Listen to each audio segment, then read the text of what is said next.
41 Aussies are diagnosed with a form of blood cancer each and every day. It's the third leading cause of cancer-related deaths in our country.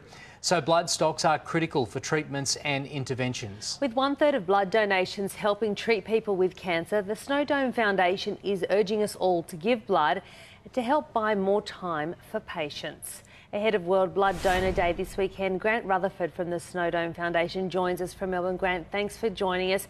Tell us about what the foundation does. Well, the foundation collaborates with world-leading Australian and international blood cancer researchers. And what we do is accelerate new therapies and bring new generation treatments to Australian blood cancer patients faster. We're the only non-for-profit organisation in Australia actually doing that right now. And when we talk about blood cancers, we talk about myeloma, lymphoma and leukaemia. And Grant, there's a very personal reason for you behind the foundation, right? There is, and it's, it's a tragic story, but it's a story that's, needs to be told, and it puts a human face to what we do. But my beautiful daughter, Chloe, was diagnosed with leukaemia back in 2007. And unfortunately, she passed away from complications of her blood cancer. She died of pneumonia. She had chemotherapy, which kind of, killed her immune system. So, in 2010, Professor Miles Prince, who was a close family friend, said to me, why don't we start a foundation in honour of her name? And so my brain said no, and my mouth said yes, and here we are today. It was actually her love of snowdomes through her journey that actually why the Snowdome Foundation is named as it is. But it's a very interesting story all the same. Yeah. Very sorry, Grant, for your loss. Can you tell us about how COVID-19 has affected blood cancer patients? Well, the thing is, blood cancer patients are already, immunocompromised. Their immune system is compromised, and we know that COVID-19 sort of, attacks the immune system. So blood cancer patients have to actually be really, really careful who they come in contact with. Just like blood cancer patients who are going through chemo have to be very careful who they come in contact with.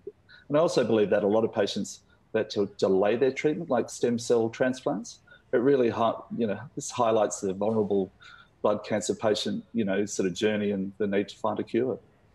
And of course, blood donation is so important. Just explain that further. Well, for a blood cancer patient, it's very important. Over 1/3 of red cells, harvested through blood donorship actually goes to cancer patients. It goes to blood cancer patients. So giving blood is vitally, vitally important.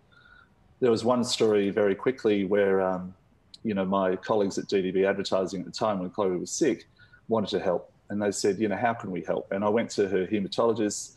I said, look, they want to, be part of the sort of bone marrow transplant process. And she said, well, that's prohibitively expensive and you need to be a real match and you need to be like a relative or a sibling or something to get that match. So the best they can do is actually give blood.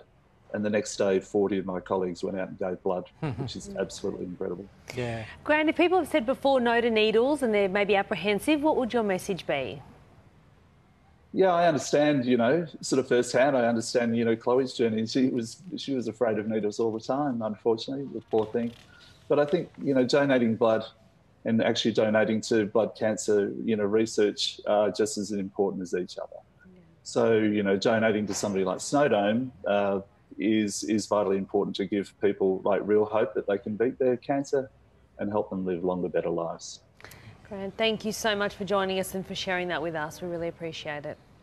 Thank you very much for your time. Thank you, Grant. We'll put details of the Snowdome Foundation and also donating blood, those details over on the Daily Edition website. We're back after this.